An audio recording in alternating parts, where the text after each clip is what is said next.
ದೂರು ವಾಪಸ್ ಪಡಿತೀನಿ ಅಂತ ಹೇಳ್ತಾ ಇದ್ದಾರೆ ಸುಜಾತಾ ಭಟ್. ತಪ್ಪಾಯ್ತು, ನನ್ನ ಬಿಟ್ಬಿಡಿ ಅಂತ ಸುಜಾತಾ ಭಟ್ SIT ಅಧಿಕಾರಿಗಳ ಮುಂದೆ ಕಣ್ಣೀರನ್ನ ಹಾಕ್ತಾ ಇದ್ದಾರೆ ಅನ್ನೋ ಮಾಹಿತಿ ಲಭ್ಯ ಆಗ್ತಾ ಇದೆ. ನಿನ್ನೆ ಬೆಳಗ್ಗೆ ಏಕಾಏಕಿ ಸುಜಾತಾ ಭಟ್ SIT ಅಧಿಕಾರಿಗಳ ಮುಂದೆ ಹಾಜರಾಗಿದ್ರು. ಅನನ್ಯಾ ಭಟ್ ಮಿಸ್ಸಿಂಗ್ ಕೇಸ್ ದೂರುದಾರೆ ಸುಜಾತಾ ಭಟ್ ಈಗ ಆಕೆ SIT ಅಧಿಕಾರಿಗಳ ಮುಂದೆ ದೂರನ್ನ ವಾಪಸ್ ಪಡಿತೀನಿ ಅಂತ ಕಣ್ಣೀರು ಹಾಕ್ತಾ ಇದ್ದಾರೆ. ದೂರಿನ ಹಿಂದಿರುವ ರಹಸ್ಯ, ಅವರ ಹೆಸರನ್ನ ಹೇಳ್ತಾ ಇಲ್ಲ ಸುಜಾತಾ ಭಟ್. ಅನನ್ಯಾ ಭಟ್ ಕತೆ ಹೆಣೆದಿರೋದೀಗ ಹೊಸ ಭಯ ಶುರುವಾಗಿದೆ. ಧರ್ಮಸ್ಥಳದಲ್ಲಿ ಶವಗಳನ್ನು ಹೂತಿಟ್ಟ ಪ್ರಕರಣಕ್ಕೆ ಸಂಬಂಧಪಟ್ಟಂತೆ ಮತ್ತೊಂದು ಹೊಸ ಸೇರ್ಪಡೆಯಾಗಿದ್ದಂತ ಅನನ್ಯಾ ಭಟ್ ಮಿಸ್ಸಿಂಗ್ ಕಂಪ್ಲೇಂಟ್ ಏನಿದೆ ಅದನ್ನ SIT ಅಧಿಕಾರಿಗಳು ತಮ್ಮ ಸುಪರ್ದಿಗೆ ತೆಗೆದುಕೊಂಡು ವಿಚಾರಣೆಗೆ ಹಾಜರಾಗುವಂತೆ ಸುಜಾತಾ ಭಟ್ಗೆ ನೋಟಿಸ್ ಅನ್ನ ಕೊಟ್ಟಿದ್ರು. ಆಗಸ್ಟ್ 29 ಬರ್ತೀನಿ ಅಂದ್ರು. ಬಟ್ ನಿನ್ನೆ ಬೆಳಗ್ಗೆ ಏಕಾಏಕಿ ಸುಜಾತಾ ಭಟ್ SIT ಅಧಿಕಾರಿಗಳ ಮುಂದೆ ಹಾಜರಾಗಿದ್ರು. ಅದಾದ ಬಳಿಕ ಇವತ್ತು ಕೂಡ ಸತತ ವಿಚಾರಣೆಯನ್ನು ನಡೆಸಿದ್ದಾರೆ SIT ಅಧಿಕಾರಿಗಳು. SIT ತಂಡದಲ್ಲಿ ಇರುವಂತ ಅಧಿಕಾರಿ ದಯಾಮ ಅವರ ಮುಂದೆ ಸುಜಾತಾ ಭಟ್ ಇವತ್ತು ವಿಚಾರಣೆಗೆ ಹಾಜರಾಗಿದ್ರು. ಇದೆಲ್ಲ ಆದ ಬಳಿಕ ಇವತ್ತು ಅವರು ಹೇಳ್ತಾ ಇದ್ದಾರೆ, ನಾನು ನನ್ನ ಕೇಸ್ ವಾಪಸ್ ತಗೊಳ್ತೀನಿ, ನನ್ನ ಬಿಟ್ಬಿಡಿ ಅಂತ SIT ಅಧಿಕಾರಿಗಳ ಮುಂದೆ ಕಣ್ಣೀರನ್ನ ಹಾಕ್ತಾ ಇದ್ದಾರಂತೆ. ಮಾಧ್ಯಮಗಳಲ್ಲಿ ಒಂದೊಂದು ಹೇಳಿಕೆ, ನೇರವಾಗಿ ಅವ್ರಿಗೆ ಯಾವುದೂ ಸ್ಪಷ್ಟನೆ ಇಲ್ಲ. ಹೆಚ್ಚಿನ ಮಾಹಿತಿ ನೀಡ್ತಾರೆ ನಮ್ಮ ಪ್ರತಿನಿಧಿ ಕಿರಣ್. ಈಗ ದೂರವಾಣಿ ಸಂಪರ್ಕಕ್ಕೆ ಸಿಕ್ಕಿದ್ದಾರೆ. ಕಿರಣ್, ಬೆಂಗಳೂರು ಆಯ್ತು, ನೇರವಾಗಿ ಅನನ್ಯಾ ಭಟ್ ಕೇಸ್ ಬೆಳ್ತಂಗಡಿಯ SIT ಅಧಿಕಾರಿಗಳ ಮುಂದೆ ಶಿಫ್ಟ್ ಆಗಿತ್ತು ನಿನ್ನೆ ಬೆಳಗ್ಗೆ 5 ಗಂಟೆಯಿಂದ. ಬಟ್ ಈಗ ಸಂಜೆ 5 ಗಂಟೆ ಆಗಿದೆ. ಈಗ ಕೇಸ್ನೇ ವಾಪಸ್ ತಗೊಳ್ತೀನಿ ಅಂತ ಸುಜಾತಾ ಭಟ್ ಹೇಳ್ತಾ ಇದ್ದಾರೆ. ಆಕ್ಚುಯಲ್ ಆಗಿ ನಿನ್ನೆ ಬೆಳಗ್ಗೆ 5 ಗಂಟೆಯಿಂದ ಇವತ್ತು ಸಂಜೆ 5 ಗಂಟೆ ತನಕ ಆಗಿದ್ದಾದ್ರೂ ಏನು? ಮಧು, ಅನನ್ಯಾ ಭಟ್ ಮಿಸ್ಸಿಂಗ್ ಕೇಸ್ ತುಂಬಾ ಜನರನ್ನ ಅಂದ್ರೆ ಈ ರಾಜ್ಯದ ಮತ್ತೆ ದೇಶದ ಗಮನ ಸೆಳೆದಂತಹ ಒಂದು ಪ್ರಕರಣ ಇದು. ಸುಜಾತಾ ಭಟ್ ತನ್ನ ಮಗಳು ಮಿಸ್ಸಿಂಗ್ ಆಗಿದ್ಲು, ಧರ್ಮಸ್ಥಳದಲ್ಲಿ ಏಕಾಏಕಿ 2003ರಲ್ಲಿ ಮಿಸ್ಸಿಂಗ್ ಆಗಿದ್ಲು. ಆ ಒಂದು ಕತೆ ಏನಿತ್ತು ಅದು ತುಂಬಾ ಮನಸ್ಸಿಗೆ ತಟ್ಟುವಂಥದ್ದು, ಮತ್ತೆ ಹಾಗೇನೆ ಹೆಚ್ಚಿನ ಜನ ಅದನ್ನ ಗಂಭೀರವಾಗಿ ತಗೊಂಡಿದ್ರು. ಅದರ ನಂತರ ಯಾವಾಗ ಈ ಪ್ರಕರಣ SITಗೆ ವರ್ಗಾವಣೆ ಆಯಿತು, SIT ಅಧಿಕಾರಿಗಳು ಇದರ ಹಿಂದಿರುವಂತಹ ಸತ್ಯಗಳನ್ನ ಹುಡುಕ್ಲಿಕ್ಕೆ ಸ್ಟಾರ್ಟ್ ಮಾಡಿದ್ರು. ಆವಾಗ ಸುಜಾತಾ ಭಟ್ ತಮ್ಮ ವರಸೆಯನ್ನ ಪ್ರತಿದಿನ ಚೇಂಜ್ ಮಾಡ್ತಾ ಹೋದ್ರು. ಅದ ನಂತರ ಒಂದು ಹಂತದಲ್ಲಿ ಇದೆಲ್ಲ ಸುಳ್ಳು ಅನ್ನೋದನ್ನ ಅವರೇ ಸೃಷ್ಟಿ ಮಾಡಿದ ಒಂದು ಅನನ್ಯಾ ಭಟ್ ಅನ್ನುವ ಒಂದು ಕಾಲ್ಪನಿಕ ಕಥೆಯನ್ನ ಸೃಷ್ಟಿ ಮಾಡಿದಂತ ಅದನ್ನು ಅವರು ಹೇಳಿದ್ರು. ಅದರ ನಂತರ SITಗೆ ಒಂದು ಸಲ ಹ್ಯಾಂಡ್ ಓವರ್ ಆದ ನಂತರ, ಈ ಪ್ರಕರಣ ಹ್ಯಾಂಡ್ ಓವರ್ ಆದ ನಂತರ ಅದನ್ನು ವಿಚಾರಣೆ ಮಾಡ್ತಾರೆ. ಅದಕ್ಕೆ ಈ ಹಿನ್ನೆಲೆಯಲ್ಲಿ SIT ಈ ಪ್ರಕರಣಕ್ಕೆ ಗುಣಪಾಲ ಜೆ ಅನ್ನುವ ಇನ್ಸ್ಪೆಕ್ಟರ್ ಅನ್ನ ಇದಕ್ಕೆ IO ಆಗಿ ಮಾಡ್ತಾರೆ. ನಿನ್ನೆ ಅವರನ್ನು 23ಕ್ಕೆ ಕರೆದಿದ್ರು, ಆದ್ರೆ 29ರ ತನಕ ತನಗೆ ಅನಾರೋಗ್ಯದ ಹಿನ್ನೆಲೆಯಲ್ಲಿ ತಾನು ಬರಕ್ಕಾಗಲ್ಲ ಅಂತ ಹೇಳಿದ್ರು. ಆದ್ರೆ ನಿನ್ನೆ ಏಕಾಏಕಿ ಅವರು ಬಂದ್ರು, 5 ಗಂಟೆ ಬೆಳಿಗ್ಗೆ ಬಂದ್ರು. ಅದರ ನಂತರ ಅವರನ್ನ ಒಂದು ಹಂತದ ವಿಚಾರಣೆ ಮಾಡಲಾಯಿತು. ಇವತ್ತು ಕೂಡ ಅವರಿಗೆ ವಿಚಾರಣೆಗೆ ಕರೆದಿದ್ರು. ಈ ಸಂದರ್ಭದಲ್ಲಿ ನನ್ನನ್ನ ಈ ದೂರನ್ನೇ ನಾನು ವಾಪಸ್ ತಗೋತೀನಿ ಅನ್ನೋದು, ಯಾಕಂದ್ರೆ ಈ ಹಿಂದೆ ಕೂಡ ಅವರು ಈ ದೂರ ನಾನು ವಾಪಸ್ ತಗೋತೀನಿ ಅಂತ ಒಂದು ಹೇಳಿಕೆಯಲ್ಲಿಯೇ ಹೇಳಿದ್ರು, ಇಂಟರ್ವ್ಯೂ ಅಲ್ಲಿ ಅವರು ಹೇಳಿದ್ರು. ಇವತ್ತು ಅದನ್ನ ಮುಂದುವರೆಸಿ ಇವತ್ತು ನಾನು ದೂರನ್ನು ವಾಪಸ್ ತಗೋತೀನಿ ಅಂತ. ಆದ್ರೆ SIT ಅಧಿಕಾರಿಗಳು ಒಂದ್ಸಲ ಪ್ರಕರಣ ಕೈಗೆ ಬಂದ ನಂತರ ಅವರು ವಿವರಣೆ ಕೊಡಬೇಕೇ ಆಗುತ್ತೆ.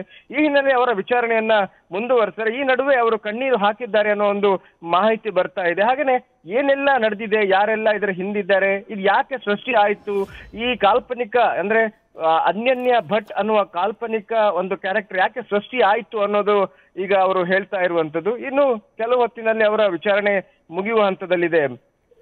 ನನಗೆ ಬಹಳ ಕುತೂಹಲ ಇದೆ. ಈಗ ಕೇವಲ 36 ಗಂಟೆ ಒಳಗಡೆ SIT ಅಧಿಕಾರಿಗಳ ಮುಂದೆ ಹಾಜರಾದ ಕೇವಲ 36 ಗಂಟೆಗಳ ಒಳಗಡೆನೆ ಸುಜಾತಾ ಭಟ್ ಯೂಟರ್ನ್ ಹೊಡಿಲಿಕ್ಕೆ ಪ್ರಮುಖ ಕಾರಣ ಆದ್ರೂ ಏನಂತ ಇರುತ್ತೆ? ಮಧು, ಈ ಒಂದು ವೇಳೆ ಅವ್ರ ವಿಚಾರಣೆ ನಡೀತಾ ಇರ್ಬೇಕಾದ್ರೆ ಕೆಲವು ದಾಖಲೆ ಪತ್ರಗಳನ್ನ ಅವ್ರು ಕೊಡಬೇಕಾಗತ್ತೆ. ಅನನ್ಯಾ ಭಟ್ ಹುಟ್ಟಿದ ತಾರೀಕು ಆಗ್ಬೋದು, ಅದಕ್ಕೆ ಸಂಬಂಧಪಟ್ಟ ದಾಖಲಾತಿಗಳಾಗ್ಬೋದು, ಸ್ಕೂಲಿಂಗ್ ಸರ್ಟಿಫಿಕೇಟ್ ಆಗ್ಬೋದು, ಅದ ನಂತರ MBBS ಓದ್ತಾ ಇದ್ರು, MBBS ಅಡ್ಮಿಷನ್ ಫಾರ್ಮ್ ಆಗಿರ್ಬೋದು, ಅಥವಾ ಏನಾದ್ರೂ ದಾಖಲೆ ಪತ್ರಗಳನ್ನು ಕೊಡಬೇಕು.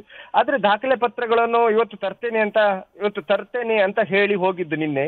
ಆದ್ರೆ ಇವತ್ತು ಯಾವುದೇ ದಾಖಲೆ ಪತ್ರಗಳು ಅವರು ತರಲಿಲ್ಲ ಅನ್ನುವ ಮಾಹಿತಿ ಇದೆ. ದಾಖಲೆ ಪತ್ರಗಳಿಲ್ಲದೆ ಬಂದದಕ್ಕೆ ಅವರು ಒತ್ತಡಗಳನ್ನು ಹಾಕ್ತಾರೆ. ಎಲ್ಲಾ ಪ್ರಶ್ನೆಗಳಿಗೂ ಉತ್ತರ ಕೊಡಬೇಕಾದಂತ ಅನಿವಾರ್ಯತೆ ಸುಜಾತಾ ಭಟ್ಗೆ ಇರುತ್ತೆ. ಈ ಹಿನ್ನೆಲೆಯಲ್ಲಿ ಪ್ರಶ್ನೆಗಳ ಮೇಲೆ ಪ್ರಶ್ನೆಗಳು ಬರ್ತಾ ಇರ್ಬೇಕಾದ್ರೆ ದಾಖಲೆಗಳು ಕೈಯಲ್ಲಿ ಇಲ್ಲ ಅಂತ ಆದಾಗ ಆಟೋಮೆಟಿಕಲಿ ತಾನು ಸಿಕ್ಕಿ ಬಿದ್ದೆ ಅನ್ನೋ ಒಂದು ಮಾನಸಿಕ ಇದು ಬರುತ್ತೆ. ಈ ಹಿನ್ನೆಲೆಯಲ್ಲಿ ಅವರು ಇದನ್ನ ನಾನು ವಾಪಸ್ ತಗೋತೀನಿ, ಈ ದೂರನ್ನ ವಾಪಸ್ ತಗೋತೀನಿ ಅನ್ನೋ ಕಣ್ಣೀರ್ ಹಾಕುತ್ತಾ ಇದ್ದಾರೆ ಅನ್ನೋ ಒಂದು ಮಾಹಿತಿ ಕೂಡ ಬಂದಿದೆ ಮಧು.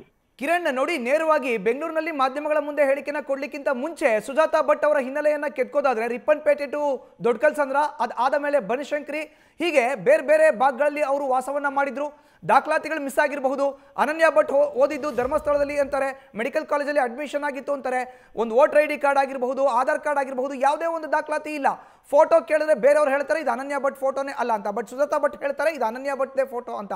ಈಗ ಯಾವುದೇ ದಾಖಲಾತಿಗಳು ಇಲ್ಲದೆ ಏಕಾಏಕಿ SIT ಅಧಿಕಾರಿಗಳ ಮುಂದೆ ಹಾಜರಾಗಕ್ಕೂ ಕೂಡ ಸ್ವಲ್ಪ ಗಟ್ಟಿಯಾದಂಥ ಹೃದಯ ಬೇಕಾಗತ್ತೆ.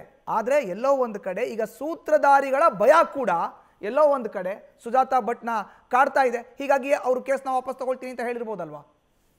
ಖಂಡಿತ ಮಧು, ಯಾಕಂದ್ರೆ ಯಾವಾಗ ಈ ಪ್ರಕರಣ ಬೆಳಕಿಗೆ ಬಂತು, ಅವರು ಈ ಅನನ್ಯ ಭಟ್ ಮಿಸ್ಸಿಂಗ್ ಕೇಸ್ ಅವರು ಹೇಳಿದ್ರು ಯಾವ ರೀತಿ 2003ರಲ್ಲಿ ತನ್ನ ಮಗಳು ಧರ್ಮಸ್ಥಳಕ್ಕೆ ಬಂದ್ಲು, ಅದ ನಂತರ ಹೇಗೆ ಮಿಸ್ ಆದ್ಲು, ಅದ ನಂತರ ತಾನು ಅದನ್ನ ಹುಡುಕಿಕೊಂಡು ಬಂದಾಗ ತನ್ನ ಮೇಲೆ ಹಲ್ಲೆ ಮಾಡಲಾಯಿತು, ತಾನು ಮೂರು ತಿಂಗಳು ಕೋಮಾದಲ್ಲಿದ್ದೆ, ಈ ರೀತಿಯ ಕಥೆಗಳು. ಆದ್ರೆ ತುಂಬಾ ಮನಸ್ಸಿಗೆ ತಟ್ಟುವಂತಹ ರೀತಿಯಲ್ಲಿ ಹೆಣದಂತಹ ಕಥೆಯನ್ನ ಅವ್ರು ಹೇಳ್ತಾ ಹೋದ್ರು. ಅದ್ರ ನಂತರ ಇತ್ತೀಚೆಗೆ ಅವರು ನೀಡಿದಂತಹ ಈ ಇಂಟರ್ವ್ಯೂಗಳನ್ನ ನೋಡ್ತಾ ಹೋದ್ರೆ ಪ್ರತಿಯೊಂದಕ್ಕೂ ಅವರು ವಿಪರೀತವಾದ ಹೇಳಿಕೆಗಳ ನೀಡ್ತಾ ಹೋದ್ರು. ಅದ ನಂತರ ತಾನಿಲ್ಲ, ಇದೊಂದು ಸೃಷ್ಟಿ ಮಾಡಿದಂತ ಕತೆ, ಅನನ್ಯ ಭಟ್ ಅನ್ನೋ ಯಾರೂ ಇಲ್ಲ ಅಂತ ಹೇಳಿದ್ರು. ಅದಕ್ಕಿಂತ ಮೊದಲು ವಸಂತಿ ಅವರ ತಾನು ಎಲ್ಲಿ ಮನೆಯಲ್ಲಿದ್ದೆ, ಲಿವಿಂಗ್ ಟು ರಿಲೇಶನ್ಶಿಪ್ ಅಲ್ಲಿ ಇರುವಂತಹ ಒಂದು ಮನೆಯಲ್ಲಿದ್ದೆ, ಅಲ್ಲಿದ್ದ ಆ ಮನೆಯ ಮಗಳು ಸೊಸೆ ವಾಸಂತಿ ಅವರ ಫೋಟೋವನ್ನ ತೋರಿಸ್ಕೊಂಡು ಇದು ಅನನ್ಯ ಭಟ್ ಅನ್ನುವ ಇನ್ನೊಂದು ಇದನ್ನು ಸೃಷ್ಟಿ ಮಾಡಿದ್ರು. ಇದೆಲ್ಲ ಅದರ ನಂತರ ಅದು ಸುಳ್ಳಂತಾಯ್ತು. ಅದ ನಂತರ ತಾನೆಲ್ಲವೂ ಕಾಲ್ಪನಿಕವಾದಂತದ ಕಥೆಯನ್ನು ಹೆಣೆದಿದ್ದೇನೆ ಅನ್ನೋದು ಪ್ರತಿಯೊಂದನ್ನ ರಿವೀಲ್ ಮಾಡಿದ್ರು. ಅದ ನಂತರ ಮತ್ತೆ ನನ್ನ ಮೇಲೆ ಒತ್ತಡ ಹಾಕಲಾಗಿದೆ, ಅದಕ್ಕೆ ನಾನು ಹೇಳಿದೆ ಅಂತ. ಅದ ನಂತರ ಈ ದೂರನ್ನ ವಾಪಸ್ ಪಡೆದ ನಂತರ SIT ಹತ್ರ ಹೋದ ನಂತರ ನೀವು ಕೆಲವು ವಿಡಿಯೋಗಳನ್ನ ಹಾಕ್ಬೇಕು ಅಂತ ಹೇಳಿಕೊಂಡು ಬಂದಂತ ಆಡಿಯೋಗಳು ಕೂಡ ಬಂದು, ಎಲ್ಲವೂ ಒಂದು ಹಂತದಲ್ಲಿ ಇದು ಸುಳ್ಳು ಕಾಲ್ಪನಿಕ ಕಥೆ ಅಂತ ಹೇಳೋದು ಸಾಬೀತಾದಂತ ಆಗ್ತಾ ಬಂತು. ಅದರ ನಂತರ SIT ಮುಂದೆ ಬಂದಾಗ, SIT ಎದುರು ಅಧಿಕಾರಿಗಳು ಮುಂದೆ ಬಂದಾಗ ಇದೆಲ್ಲ ಹೇಳ್ಬೇಕಾಗುತ್ತೆ.